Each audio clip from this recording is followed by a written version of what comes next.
Bueno, entonces partiendo, ¿están viendo la presentación? Sí, profe. Ok, partiendo de la introducción que acabo de hacer, como les venía comentando, vamos a mirar entonces la importancia que tiene el juego dentro de la atención y la inclusión de las necesidades educativas. Lo primero que hay que tener en cuenta es que el juego es un derecho. Y ya eso lo venimos planteando desde hace mucho tiempo a lo largo del desarrollo de la clase. Es un derecho que tienen todas las personas y las personas, sin importar su condición, al igual que el tiempo libre, el ocio y la recreación, tienen derecho a jugar. El juego debe ser accesible para todos y las personas que presentan algún tipo de discapacidad o diversidad funcional, desde lo sensorial, cuando afecta los sentidos de la visión o la audición, desde lo intelectual, cuando afecta su capacidad para procesar información y para adaptarse a un contexto específico, o cuando restringe su movilidad y su desplazamiento, o cuando se presentan problemas a nivel del comportamiento que requieren de este tipo de experiencias lúdicas para ayudar también a manejar ese tipo de dificultades en la conducta que pueda presentar la persona. El juego entonces se convierte aquí, además de tener un elemento didáctico, en una forma de terapia para aquellos individuos y específicamente para aquellos niños que en algún momento necesiten de esta terapia de juego para poder suplir esas necesidades de las que estamos hablando. Entonces hay que tener en cuenta que el juego debe ser accesible para todos. Todos tenemos derecho a participar de experiencias de juego y a tener el juego en nuestras vidas como una experiencia de vida y vivida. El juego para la atención e inclusión de necesidades educativas específicas de apoyos educativos debe ser flexible y adaptable, es decir, debe tener sus variantes, debe tener sus cambios y ajustarse en cuanto a metodología, en cuanto a su explicación, en cuanto a los recursos y en la forma como se lleva a cabo a esas necesidades o a esas particularidades que pueda presentar cada estudiante. Y el docente, que en este caso, dentro del ámbito educativo, es quien debería aplicar esas sesiones de juego, debe conocer muy bien cuáles son las necesidades que puede presentar su estudiante en cuanto a aprendizaje y desarrollo se refiere. Los juegos dentro de la atención a niños que presentan necesidades educativas deben mezclar actividades motrices, actividades que estimulen los procesos cognitivos y actividades que fomenten la relación interpersonal, la integración, la socialización, pero sobre todo la inclusión. Por eso lo importante aquí es que al momento de llevar a cabo sesiones de juego con esta población, los juegos tengan esta condición, que sean de tipo motor, que estimulen también las facultades mentales de los estudiantes, pero sobre todo que promuevan las habilidades sociales. Y el juego debe ser funcional. ¿Cómo así funcional? Esto quiere decir que el juego debe generalizar los aprendizajes que el estudiante vaya adquiriendo. Es decir, que todos esos aprendizajes que recoja de una experiencia de juego pueda aplicarlo en otras actividades o en otras experiencias o situaciones de su vida diaria. Es decir, que relacione los aprendizajes adquiridos en el juego con otras situaciones de su vida. Ahí el juego tiene un carácter funcional.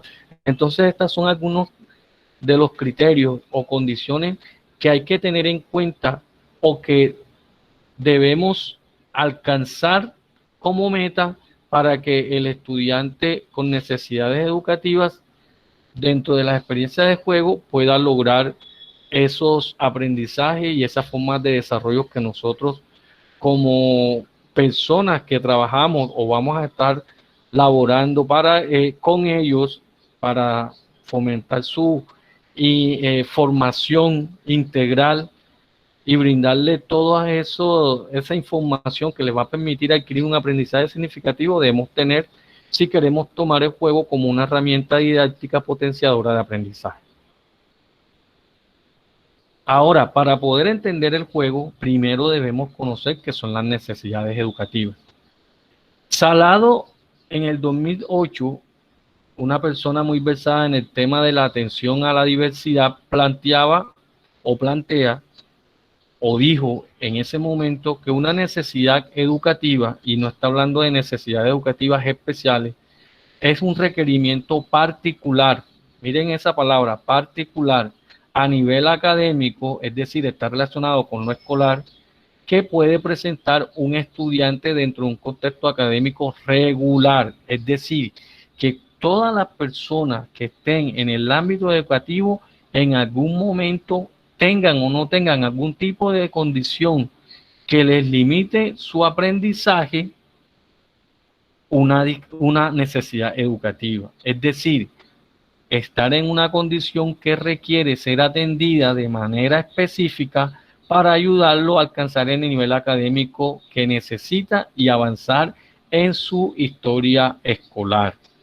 Eso lo plantea él dentro del contexto académico y decía que fuera del contexto académico ya se estaba utilizando el concepto de discapacidad, que es otra cosa.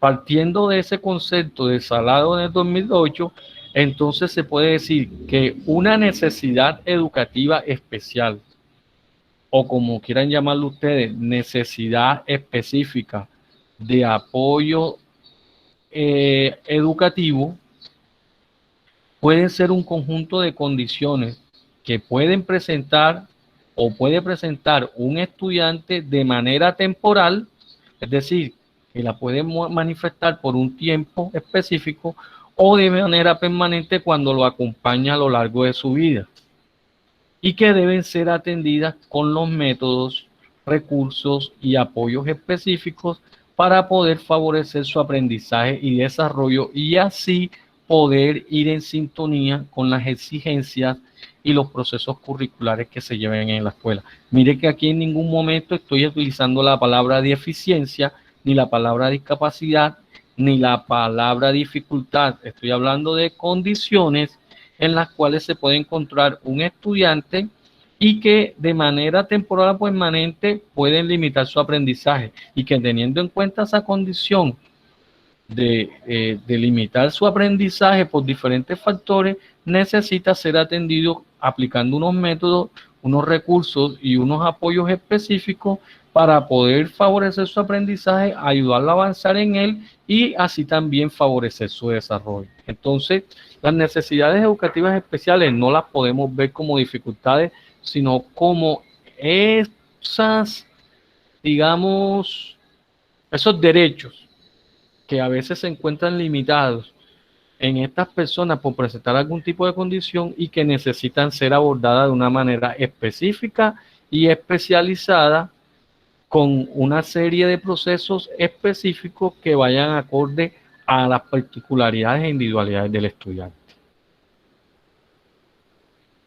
Teniendo en cuenta eso, podemos encontrar dos tipos de necesidades educativas según el tiempo en que se pueden presentar: las transitorias y las permanentes. Las transitorias son todas aquellas necesidades educativas que se dan en un tiempo específico y que por lo general no están relacionadas o no están condicionadas o asociadas a una discapacidad. Es decir, son de pronto esas pequeñas situaciones que puede presentar un estudiante y que pueden lentificar un poco su aprendizaje, pero con una respuesta educativa específica y bien abordada con el tiempo pueden hacer que el estudiante avance y se ponga al nivel de sus compañeros. Esas necesidades educativas transitorias por lo general no se asocian con la discapacidad. ¿Quiénes pueden presentar estas necesidades educativas? Estudiantes que tengan problemas de déficit de atención, hiperactividad, estudiantes que tengan conflictos en la escuela y que manifiesten algún tipo de problema o situación que afecte su comportamiento. Estudiantes que no hayan sido escolarizados nunca o que estén en desventaja escolar porque nunca han podido asistir a la escuela, o estudiantes que presenten trastornos específicos o barreras en su aprendizaje para lo que es la lectura, la escritura y las matemáticas. Es decir, todos aquellos estudiantes que poseyendo una inteligencia normal un desarrollo biológico normal, por otros factores de tipo emocional, de tipo psicológico o por malas metodologías utilizadas por el docente, comienzan a mostrar barreras en su aprendizaje, pero que con una buena intervención pedagógica pueden superarla y continuar con su desarrollo curricular, como cualquier estudiante regular. Esas son las necesidades educativas transitorias. Y las permanentes ya son aquellas que se dan de manera regular y que por lo general se presentan en estudiantes que puedan presentar algún tipo de discapacidad.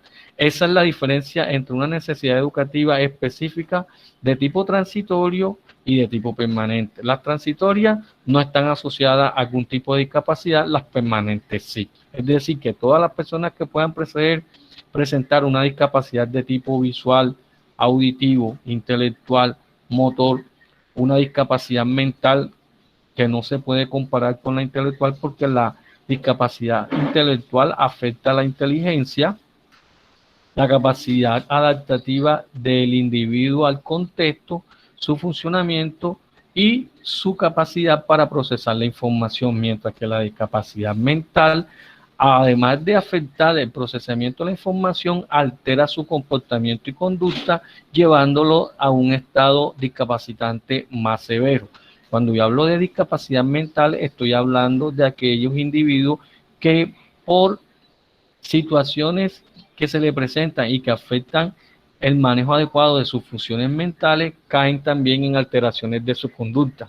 Hablo de Alzheimer, psicosis, la habilidad emocional, bipolaridad, que ya son estados un poco más discapacitantes de la actividad cerebral. En cambio, la discapacidad intelectual, la persona tiene dificultades para autorregular su vida y ser autónomo en algunas áreas específicas de su desarrollo. Bien, ¿alguna pregunta hasta aquí?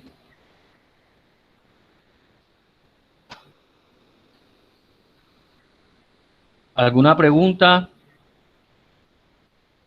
No, profe, todo está muy claro. Bueno, entonces, teniendo en cuenta los tipos de necesidades educativas según el tiempo en que se pueden manejar, vamos a mirar cuáles son las causas que pueden hacer que éstas se generen.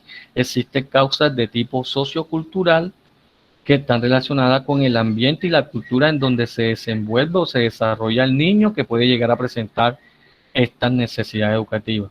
Hay causas de tipo educativo, hay factores de tipo familiar y hay factores de tipo individual que tienen que ver ya propiamente con la condición del estudiante. Desde el punto de vista de los factores socioculturales, ¿qué puede generar una necesidad educativa de manera temporal o permanente en el estudiante? Las faltas de oportunidades para recibir una educación de calidad. Es decir, cuando al estudiante se le niega la oportunidad de asistir a vivir experiencias escolares o no tiene los recursos o los medios para recibir una educación de calidad, eso le puede generar necesidades educativas, ya sea de tipo temporal o permanente. Cuando no haya una actitud positiva frente a las necesidades educativas que presenta ese estudiante o a la discapacidad que pueda estar presentando, si la tiene en ese momento, también puede afectar el aprendizaje y el desarrollo del estudiante y por ende va a estar presente la aparición de esas necesidades educativas específicas. Y en el caso extremo, la pobreza. Cuando la persona no tiene las condiciones para suplir esas necesidades básicas de las que estamos hablando, como son educación, recreación, alimentación, vestido, muy difícilmente va a poder avanzar en su desarrollo, en su aprendizaje. Entonces, todos aquellos factores adversos que se relacionan con el contexto y la cultura y la actitud negativa o un poco permisiva y sumisa que puedan mostrar los agentes educativos frente a la condición del niño dentro de su contexto, desde el punto de vista sociocultural, van a hacer que este sea un sujeto predisponente a presentar en algún momento necesidades educativas específicas que son originadas por esos factores adversos y que por lo general le van a impedir al estudiante recibir una educación de calidad y además de eso generar procesos de aprendizaje y de desarrollo más favorables. Ya esto está más relacionado con el trabajo docente y la actitud y el trabajo que genera en la escuela para brindarle a estos estudiantes que de pronto están en una situación vulnerable una educación de calidad. Lo primero que puede generar también dentro del contexto educativo necesidades educativas son esas actividades que muchas veces no tienen un sentido o una funcionalidad, es decir, actividades de relleno que están dentro del programa curricular y que no van a tener ningún tipo de beneficio más adelante para el futuro del estudiante. Entonces, a veces nosotros los docentes caemos en el error de transmitir la información que es muerta o información que no es válida para la formación que en realidad necesita este tipo de estudiantes. Los métodos de enseñanza también pueden convertirse en una barrera desde lo metodológico, desde lo educativo, para este tipo de estudiantes que ya presentan una condición vulnerable y que no se les está atendiendo con las estrategias pedagógicas adecuadas dentro del contexto escolar. Entonces, ¿a qué conlleva esto? A que métodos educativos tradicionales y que no van acorde a los estilos de aprendizaje, a los ritmos de aprendizaje y a todo lo que tiene que ver con el tema de una buena atención y una buena educación inclusiva a esta población puede convertirse en un factor educativo que genere necesidades educativas. La forma como el docente toma una actitud positiva o negativa frente al estudiante también puede generar en ellos eh, la aparición de este tipo de barreras para aprender. Un docente indiferente, un docente exigente, un docente que no conoce la condición del niño puede convertirse también en una barrera de tipo personal en cuanto a la figura, por así decirlo, de la persona para este tipo de estudiantes. Y el desarrollo de programas recargados, programas que no van acorde a las necesidades del estudiante, programas que no van acorde a los intereses o a lo que en realidad deben aprender y manejando un currículo homogéneo para todo, en donde el currículo no se flexibiliza, no se le hacen los ajustes necesarios en cuanto a metodología, en cuanto a objetivos de aprendizaje, en cuanto a manejo de recursos, también puede ser un factor educativo que afecte el aprendizaje y desarrollo del estudiante. Y obviamente, como estamos hablando del ámbito educativo, que es el que nos interesa a nosotros, su inclusión al contexto del aula regular no va a ser la más adecuada y siempre van a estar excluyendo a este estudiante que presenta una condición vulnerable para que sea segregado, para que sea excluido y buscar la excusa de que por su condición debe estar en una escuela especial. Es cierto que muchos estudiantes, por la condición que puedan presentar y que si esa condición está en un nivel muy marcado, no van a tener el acceso todos a la escuela regular y van a necesitar de una educación especial, porque siempre he dicho que la educación especial no va a desaparecer porque siempre va a estar siempre latente la posibilidad de que nazcan niños con algún tipo de trastorno en su desarrollo y que por ende lo conlleve a una condición de discapacidad. Pero si nosotros nos cerramos a mirar su potencial y queremos es siempre buscar la manera de excluirlo porque le falta algo, entonces la educación inclusiva será letra muerta y se quedará en el discurso.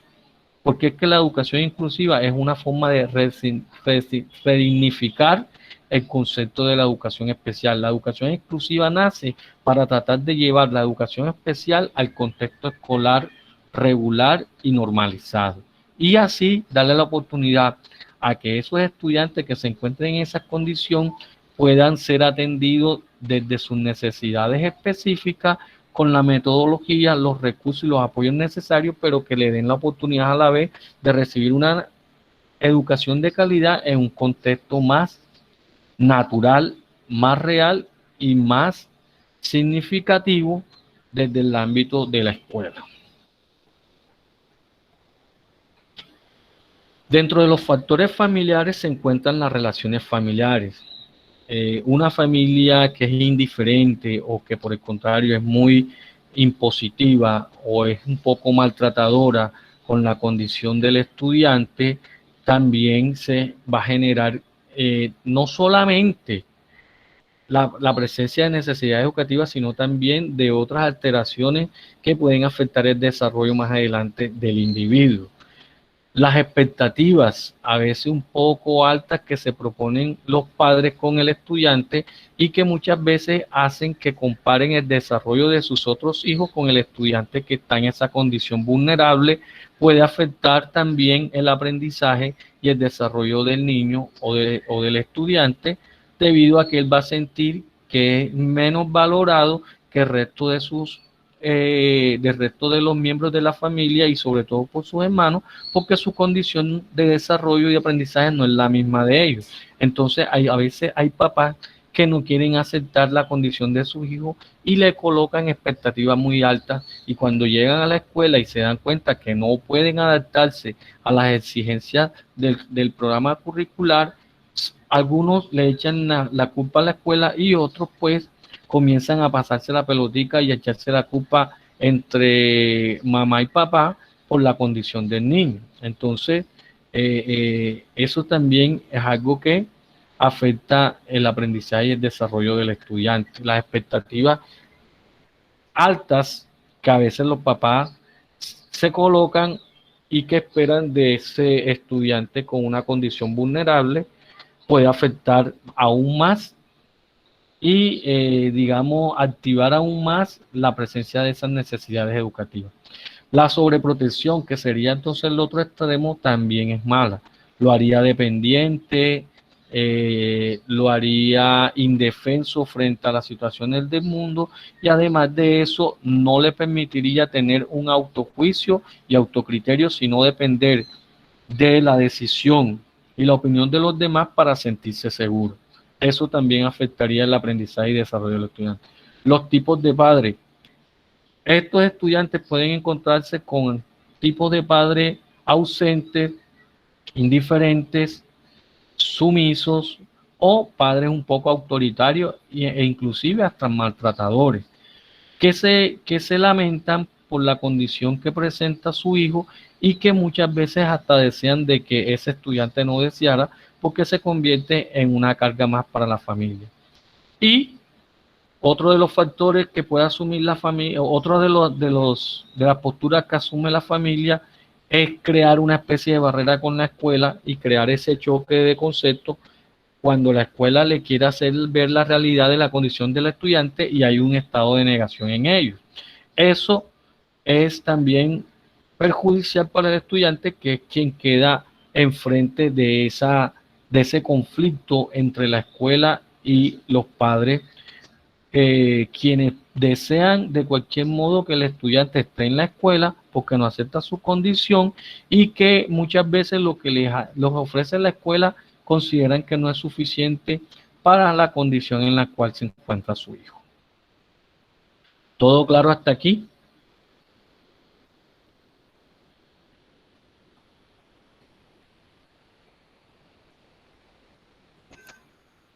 ¿Me he hecho entender hasta aquí? Sí, profe. Ok. Y tenemos los factores individuales, que también se pueden convertir en una barrera para el estudiante, es decir, la misma condición que presenta el estudiante, esas dificultades en su desarrollo para el aprendizaje o la discapacidad que puede presentar, ya sea de manera congénita, cuando ya la discapacidad viene con él, o adquirida cuando de pronto, después de llevar un desarrollo adecuado, se presenta algún tipo de situación adversa que hace que caiga en esa situación o esa condición de discapacidad, hace también que el mismo estudiante, por su condición, cree barreras para su aprendizaje, su desarrollo, y aparezcan esas necesidades educativas que hay que suplir. Por ejemplo, los problemas de salud. Una enfermedad puede conllevar a la pérdida de un órgano o al funcionamiento de este, y esa deficiencia o esa pérdida de ese órgano o de la función del mismo puede conllevar a una discapacidad. Entonces, los problemas de salud pueden conllevar a deficiencia que se convierte en una discapacidad y que por ende va a generar necesidades educativas en el estudiante cuando se encuentra en el ámbito de la escuela. Solamente podemos hablar de necesidades educativas cuando estamos en el contexto de la escuela. Los estilos de aprendizaje. Hay muchos estudiantes o todos los individuos que nos consideramos seres humanos, entre comillas, tenemos una forma particular de aprendizaje. Algunos aprendemos de manera visual, otros aprendemos de manera auditiva o otros aprendemos utilizando los movimientos de nuestro cuerpo o, ¿por qué no?, viviendo experiencias sensoperceptivas, sobre todo lo que tiene que ver con el tacto y el contacto físico. Entonces, si no se conoce muy bien los estilos de aprendizaje de este estudiante, los estilos de enseñanza y las actividades dentro del proceso de enseñanza que el docente aplique van a ir en contravía de ese estilo de aprendizaje, y eso también va a crear barreras en el estudiante y le va a generar que aparezcan inclusive necesidades educativas que él no presentaba. Por eso nosotros debemos conocer muy bien la forma en que aprenden nuestros estudiantes para, en base a eso, desarrollar nuestras estrategias y poder dar a cada uno las actividades que vayan a favor de su estilo de aprendizaje. Los problemas emocionales y sociales que tenga el estudiante también van a favorecer la aparición de esas necesidades educativas: ansiedad, estrés, problemas de conducta, la habilidad emocional, que es una condición, una situación en donde hay una baja o un cambio de estados de ánimo. Hoy puedo estar alegre y mañana puedo estar triste, o de pronto puedo pasar de la risa al llanto de manera no justificada. Todo este tipo de problemas que alteran las emociones también van a alterar el desarrollo de habilidades sociales en el estudiante, que le van a crear barreras y por ende la aparición de esos requerimientos educativos que entonces hay que atender de una manera distinta. Y la motivación es un factor primordial para que el proceso de aprendizaje sea significativo. Sin motivación no hay nada, y la motivación está conectado mucho con las emociones. Y si no estimulamos las emociones, no va a haber implicación, no va a haber motivación y no va a haber compromiso con el proceso de aprendizaje. Si no trabajamos teniendo en cuenta los intereses, las necesidades y los gustos del estudiante, su motivación siempre va a estar por debajo, y si no le brindamos estímulos externos que lo conecten con el proceso de aprendizaje, el estudiante va a hacer una especie de regresión y va a mostrar apatía escolar, inclusive llegando hasta la deserción o interesándose por otras cosas que no van acorde a los objetivos expuestos por el docente dentro de su proceso de enseñanza-aprendizaje. Entonces, este tipo de factores son los que de una u otra manera hacen que las necesidades educativas sean relativas, es decir, que confrontan al individuo con otros aspectos que tienen que ver con el contexto que lo rodea, su familia, la escuela, sus situaciones de tipo emocional. Todos estos tipos de factores hacen que las necesidades educativas sean relativas y que por eso sean específicas de cada estudiante.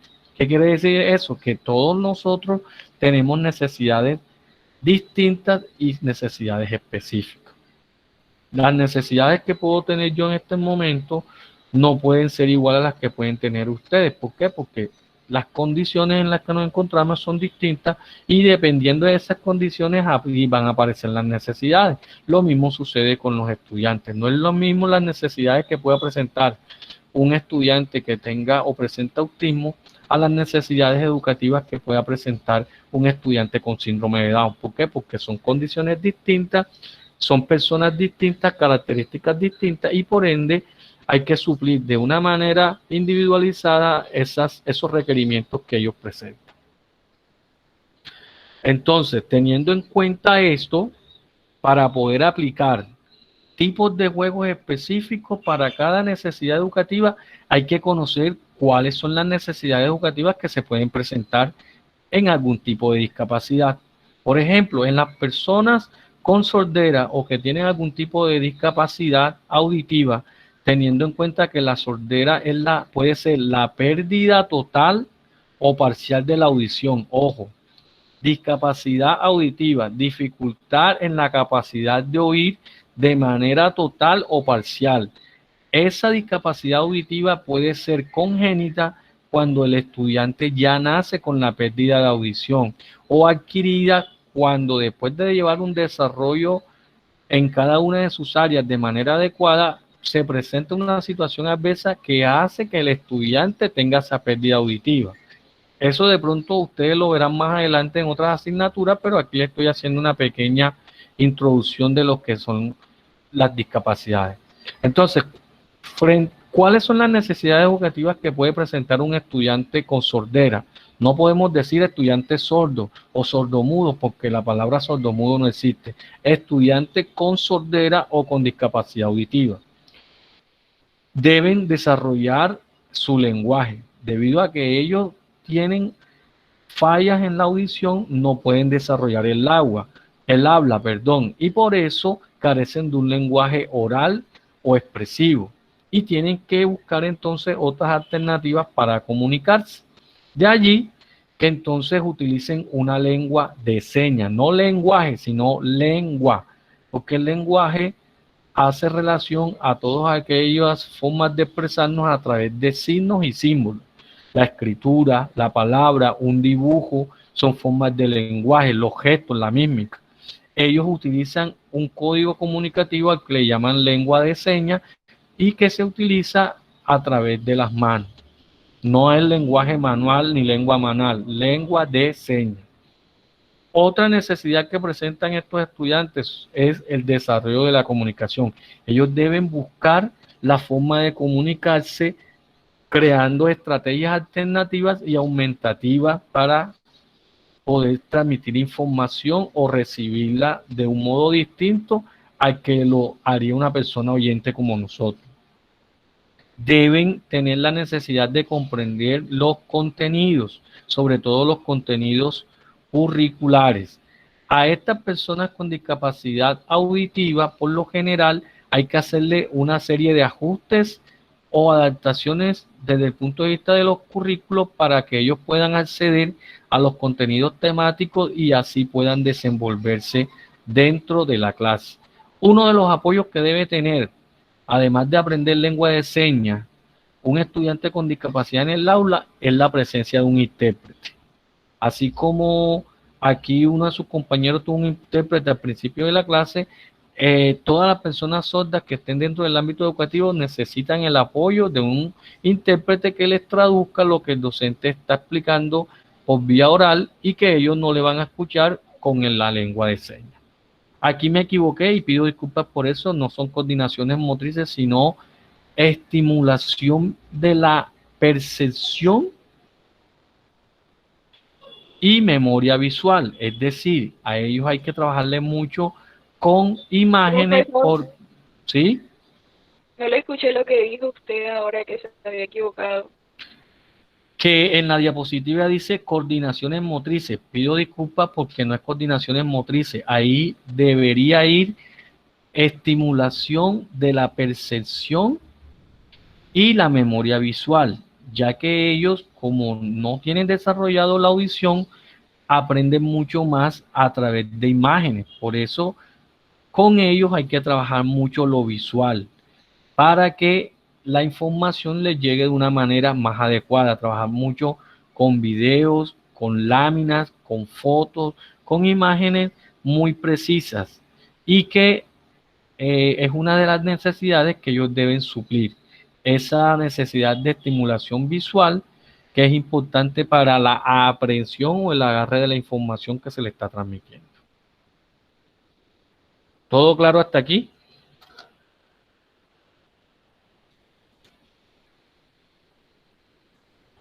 Bueno.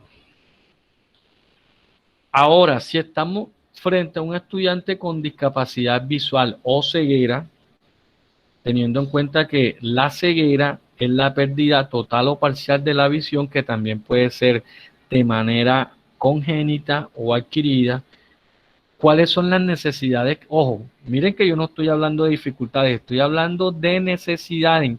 ¿Qué es lo que requiere que se le enseñe y aprenda a un estudiante con este tipo de discapacidad? No estoy hablando de dificultad, estoy hablando de qué es lo que requiere él que se le desarrolle por su condición.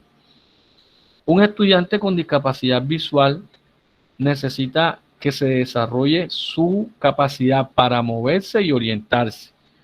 Recuerden que las personas con ceguera no ven y ellos no tienen esa capacidad de orientarse en el espacio como la tenemos nosotros. Por eso hay que enseñarles y desarrollarles estrategias y técnicas para que puedan moverse y orientarse en un espacio específico. Sobre todo, ayudarle a manejar el bastón, que es como quien dice su instrumento de orientación y movilidad, o aquellos que tengan para pagarlo el uso de un perro guía o lazarillo. Entonces, en ellos hay que desarrollar mucho la movilidad y la orientación porque es una habilidad que en ellos no está desarrollada. Hay que estimularle mucho la exploración del medio físico, hay que sacarlos a que vivan experiencias concretas, que toquen, que huelan, que escuchen, que manipulen, mientras también se desplazan de un lugar a otro. Por eso con ellos las experiencias tienen que ser muy concretas y muy manipulativas. Cuando ya van a acceder a contenidos curriculares, también deben hacerse una serie de adaptaciones a los objetivos, a los contenidos, a la forma como se le van a transmitir las informaciones y en la forma como los vamos a evaluar. ¿Ya? Entonces, con ellos hay que necesitar eso. Necesitan también aprender el manejo del abaco cerrado para trabajar las matemáticas y el uso de lo que debe ser su código de comunicación escrita, que es el método Braille, que es un método de escritura basado en puntos de alto relieve en donde ellos escriben sobre un material un poco duro, sobre todo lo que tiene que ver con cartulinas o cartones específicos, usando una regleta y un punzón, que es donde comienzan a colocar los puntos y luego comienzan a descifrarlos tocándolos con las manos para leer lo que escriben. Entonces, eso también es una necesidad que ellos tienen, desarrollar un código de comunicación escrito, y por eso existe Braille. Y necesita que se trabaje con materiales especiales, sobre todo materiales muy bien desarrollados y materiales muy bien elaborados en cuanto al color, al tamaño, a la forma, al grosor y a la textura. Por eso todos los materiales que se trabajan para enseñar a las personas con discapacidad visual tienen que tener esas características. Tienen que ser muy precisos en su textura, en su tamaño, en su forma y en su grosor, porque él no los va a ver. Entonces tiene que tocarlo y manipularlo para saber cómo son. ¿Pregunta hasta aquí?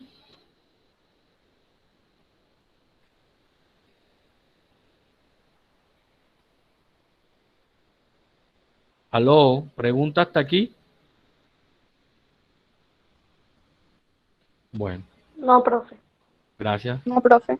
Bien, ahora si el estudiante tiene una discapacidad física y motora, teniendo en cuenta que las discapacidades físicas y motoras son todas aquellas limitaciones que puede presentar un estudiante, que pueden ser congénitas o pueden ser adquiridas también, para su movimiento, para manejar su postura o para realizar diferentes actividades físicas de manera coordinada, ya sea a nivel grueso o a nivel fino.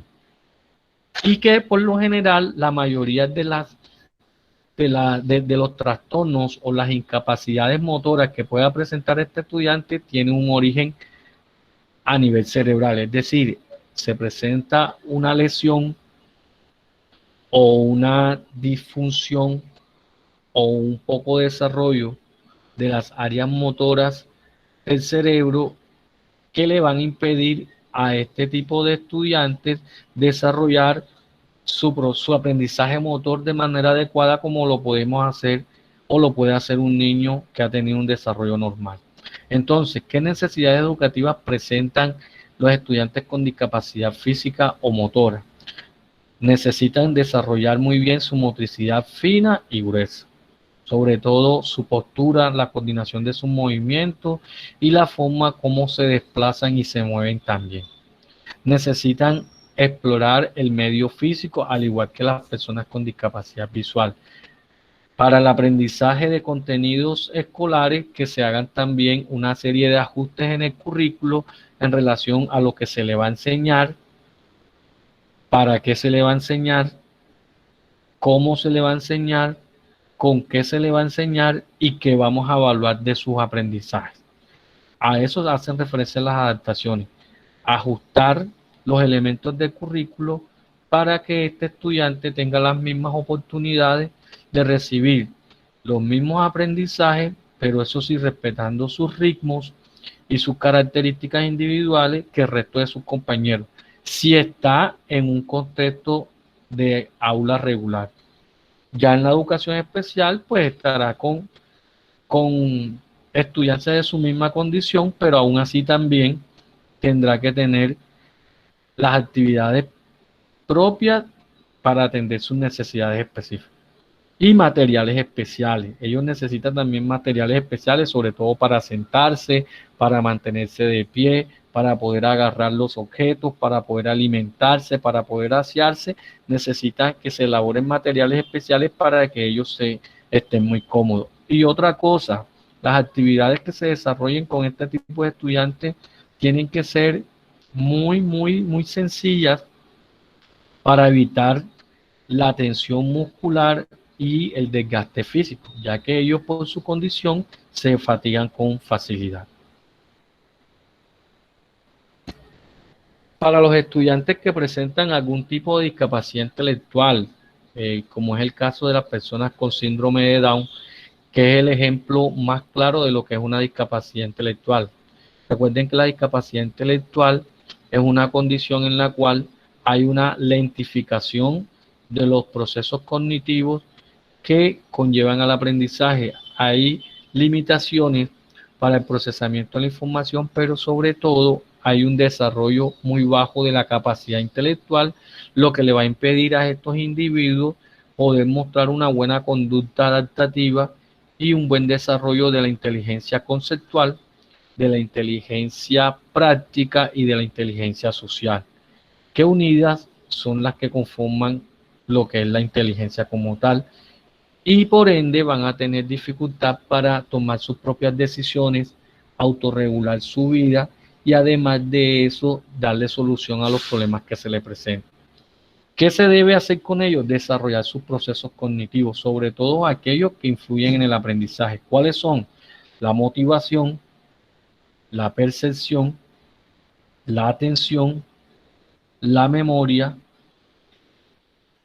el pensamiento, el lenguaje y la inteligencia, que son los procesos cognitivos que interfieren o generan el aprendizaje y que en ellos se encuentran en un nivel no adecuado. Entonces, teniendo en cuenta eso, con ellos hay que trabajar mucha estimulación cognitiva, sobre todo en temas como la atención, la memoria, el lenguaje y el pensamiento. Con ellos hay que trabajar mucho material concreto porque por lo general no hacen ese cambio del estadio, según Piaget, de las operaciones concretas a lo que son las operaciones formales, en donde ya tienen que crear conceptos, abstracciones o ideas de las cosas. Además de eso, debe trabajarse con ellos el desarrollo del lenguaje comprensivo, ya que es un área que está afectada desde lo comunicativo y lo lingüístico. Para el aprendizaje escolar, adaptaciones al currículo para que accedan de manera favorable y lo que expliqué al principio cuando hablaba del juego, generalización de aprendizaje, es decir, que los aprendizajes que adquieran le permitan ponerlos en práctica en otras situaciones nuevas o que se relacionen con aprendizajes ya adquiridos. Aquí, ya para cerrar, entonces, teniendo en cuenta eso, les muestro este cuadro con un ejemplo de algunas discapacidades o diversidades funcionales o trastornos que puede presentar el individuo, cuáles son las necesidades educativas que se atienden y qué tipos de juegos se pueden adaptar o se pueden desarrollar con ellos. Entonces, según la diversidad funcional que es el concepto que ahora se le da a discapacidad o el trastorno específico del desarrollo que presente el estudiante. Aquí están las necesidades educativas que se deben manejar o atender, y en base a esas necesidades educativas, qué juegos se pueden aplicar con ellos. Para una ceguera congénita, ¿cuándo la ceguera es congénita? A ver quién me dice. Si estuvo atento a la clase, ¿cuándo la ceguera es congénita? Profesor, cuando nació. ¿Cuando nació la ceguera o cuando nació el niño?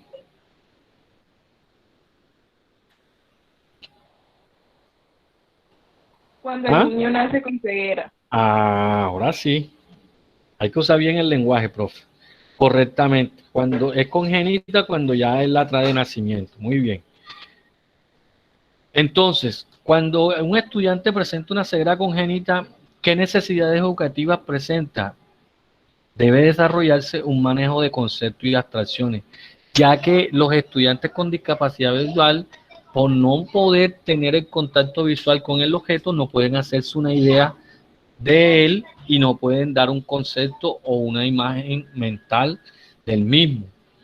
Por ejemplo, los estudiantes con discapacidad visual por lo general no saben cómo explicar lo que es la lluvia, lo que es un trueno, lo que es un rayo, porque ellos no tienen contacto visual con ese tipo de fenómenos.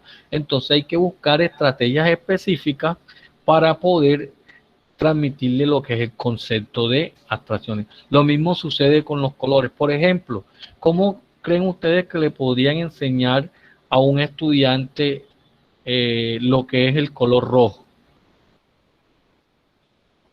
Aunque actualmente para mí no tiene ninguna funcionalidad la enseñanza de los colores en una persona con discapacidad visual, pero por ejemplo, si a ustedes le dieran un currículo y en el aula de clase está incluido un niño con discapacidad visual y ustedes van a enseñar los colores, ¿cómo le enseñarían, por ejemplo, el color rojo a un estudiante con ceguera?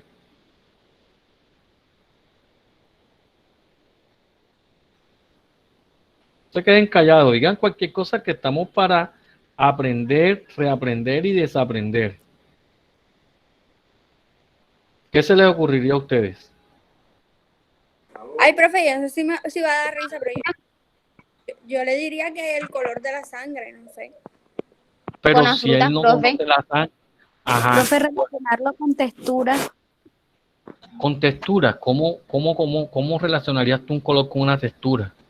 Entonces tocaría como con una textura, entonces la relacionaría con ese color, no me parece, personalmente. O sea que entonces tendrías que decirle, el color café se relaciona con esta textura, el color rojo con esta textura, el color azul con esta textura. Pues, La profe que habló de los olores, ¿cómo lo haría?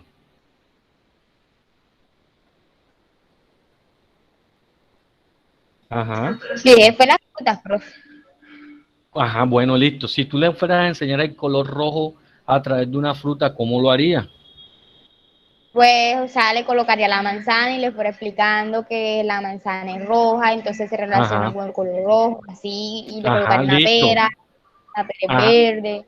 Eso que estás diciendo no está mal, pero para que él tuviera una idea más clara de que cuando esté frente a algo que le recuerde el color rojo, ¿cómo él sabría ese color rojo desde la fruta? ¿Cómo? O sea, él la manipula, Me listo, corto. muy bien. Él la manipula, muy bien, listo. La manipula, conoce su forma, pero él está conociendo lo que es una manzana, no el color rojo. Ya. ¿Cómo Ah, harías ok. tú para que él desde la manzana supiera que es de color rojo? Es Me decir, corchó. no, te voy a explicar.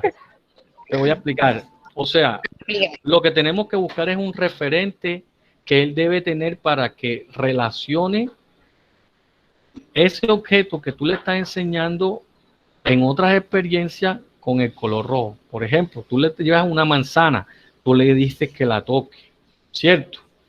Que la toque. Él la va a tocar y luego la va a oler. Entonces, cuando él sienta que en otro lugar percibe ese olor, él va a decir, ahí hay una manzana y la manzana es de color rojo. Ya él generalizando ese concepto del olor de manzana, a él le van a decir, mira, aquí en tus manos tengo un termo, tócalo. Él toca el termo, lo manipula y él va a decir, está duro, tiene una tapa, y la persona le va a decir, es de color rojo, tienes un termo de color rojo. Él lo va a asociar con el olor de la manzana y va a decir, ah, rojo como la manzana. Sí me hago entender, pero no lo va a relacionar porque él está viendo el color, sino porque ya él tiene un referente del color rojo por el olor de una fruta. ¿Sí me hago entender? Ah, ok, entonces ya con la manzana él se asociaría era con el olor. Con el olor Exactamente, le enseña como que los colores para que él ya sepa más adelante. exactamente. Entonces, por ejemplo, yo le digo, estás montado sobre un balón medicinal. O sea, yo acá estoy tocando un balón medicinal, eh, un balón terapéutico. Aquí en este momento lo estoy tocando. Y el balón que tengo aquí a mi lado es de color rojo. Ya, yo lo pongo a él que se monte en el balón, que lo toque, le voy a decir que es de caucho y yo le digo, voy a decir, es de color rojo. Él me va a decir a mí, ah, ok, rojo como la manzana. Ya él va a asociar el color del balón con el color de la fruta, pero no porque él está viendo el color, sino está viendo, él percibió el qué, que El el olor. olor. Ahora, entonces mucha gente que está trabajando esta parte de la estimulación en personas ciegas ha tomado la técnica de enseñar los colores a través de olores. ¿Sí me hago entender? Entonces, como él no tiene claro el concepto de color, esa es una forma de que mucha gente utiliza para transmitir los colores a través de los olores de alimentos. ¿Sí me hago entender? Sí, profe. Bueno, listo. Entonces, partiendo de eso, la necesidad educativa que presenta una persona con ceguera es el manejo de conceptos y abstracciones y además una exploración adecuada del medio. Entonces, ¿cuáles son los juegos que se pueden desarrollar con ellos? Juegos cognitivos y juegos de orientación. Cognitivo para estimular el desarrollo de conceptos y abstracciones y juegos de orientación para ayudarlo a explorar el medio. Si es un estudiante con síndrome de Down, la necesidad educativa que presenta es la siguiente. Él necesita desarrollar su capacidad de escucha y la comprensión de lo que se le habla. Además de que necesita un buen desarrollo en el proceso de la información porque sus procesos cognitivos que nombré anteriormente están en un nivel bajo. Entonces, ¿cómo podemos estimular el desarrollo de la escucha y el procesamiento de la información en una persona con síndrome de Down? Aplicando juegos lingüísticos o que desarrollen el lenguaje y además de eso, juegos de tipo sensorial para que él perciba la información y además de eso vaya activando sus procesos cognitivos, percepción, atención, memoria. Si el estudiante presenta un trastorno del espectro autista, que es un trastorno específico del desarrollo que afecta la capacidad de comunicarse y de relacionarse en la persona con autismo tiene dificultades para comunicarse y para relacionarse. ¿Qué necesidades educativas presenta? Debe tener un mejoramiento de la interacción social, es decir, debe aprender a desarrollar habilidades sociales. Y además de eso, un mejoramiento del lenguaje social. ¿Por qué? Porque no puede comunicarse con otras personas. ¿Qué juegos se le aplican? El juego simbólico, que es un juego que le permite a él representar la forma en cómo él vive su realidad. Por ejemplo, cuando los niños juegan a la escuela, juegan a papá y a mamá, a policías y a ladrones, ellos a través del juego están simbolizando la realidad del mundo adulto. Y ese tipo de juego no se desarrolla en el estudiante con autismo. Entonces, si queremos mejorar la interacción social, debemos desarrollar juegos de tipo simbólico con ellos. Y si queremos mejorar su lenguaje social, debemos estimularlo con juegos de expresión oral, juegos que lo ayuden a expresarse. Si el estudiante presenta sordera, ¿qué necesidades educativas va a presentar? debe mejorar su comunicación. Y además de eso, desarrollar la percepción visual e imágenes mentales. Entonces, ¿cómo estimulamos o cómo atendemos esas necesidades educativas? A través de juegos de mímica y gestuales, que en ellos son fáciles de manejar porque ellos utilizan las señas, y juegos que estimulen la percepción y la memoria visual. Son juegos que se pueden ajustar a las necesidades educativas de estos estudiantes. Y si el estudiante presenta un trastorno neuromotor o una discapacidad motora, debemos entonces mejorar la coordinación de sus movimientos y desarrollar la movilidad de sus segmentos o partes corporales. Es decir, que él aprenda a mover y a reconocer todo su esquema corporal. ¿Cómo lo podemos hacer? Jugando con juegos que impliquen el movimiento de todas las partes de su cuerpo de manera coordinada o que ayuden a coordinar sus movimientos. Y juegos que lo inciten a conocer y aprender su esquema corporal y a manejar su lateralidad, que es la capacidad que debe adquirir la persona de diferenciar su lado izquierdo, su lado derecho y mostrar cuál de los dos lados corporales domina. Y además de eso, su esquema corporal, a saber dónde están ubicadas cada una de las partes de su cuerpo y cuál es la función que cumple cada una. Entonces, fíjense que teniendo en cuenta la necesidad educativa de cada estudiante según su condición, así son los tipos de juegos que se pueden adaptar a ellos. Ahora, ¿qué debemos tener nosotros en cuenta como docente para poder aplicar sesiones de juego con estudiantes que presentan necesidades educativas específicas? Primero, hay que partir de las capacidades del estudiante, es decir, trabajar con lo que tiene y no con lo que le falta.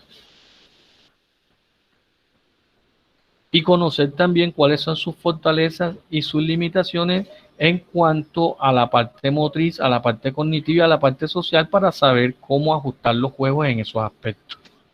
Hay que conocer la condición del niño ante todo, es decir, la condición de salud, la condición física, las posibles alteraciones que pueda tener en cuanto a sus movimientos y en cuanto al manejo de sus habilidades motoras, para saber qué tipo de juegos se pueden aplicar y qué tipo de juegos no.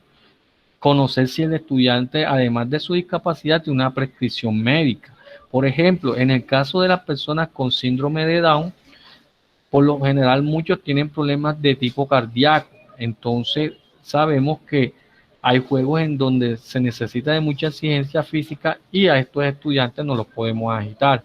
Hay estudiantes que de pronto sufren de epilepsia o que convulsionan y que hay juegos que los pueden alterar y pueden conllevarlo a esta crisis. Eso también hay que tenerlo en cuenta para saber qué tipo de juegos se pueden aplicar con ellos. Participar de los juegos con ellos. Hay que meterse en el cuento de la vivencia corporal y que ellos sientan que si ustedes pueden hacerlo, ellos también en confianza pueden realizar y participar de los juegos. Y partir de lo fácil a lo complejo y viceversa. Es decir, comenzar con juegos sencillos, entendibles para ellos, y luego ir poniéndoles desafíos a través de la actividad lúdica.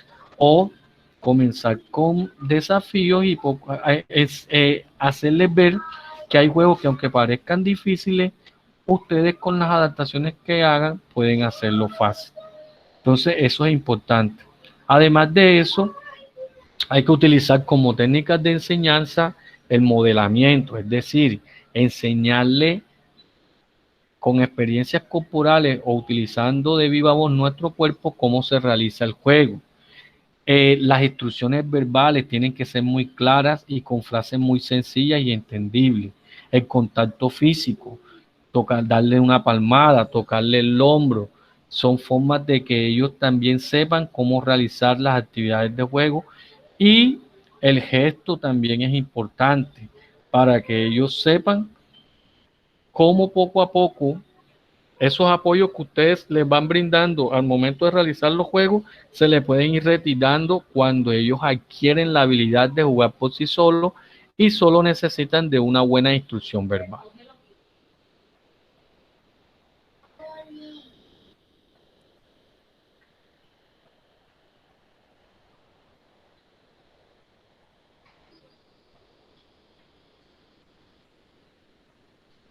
Bueno,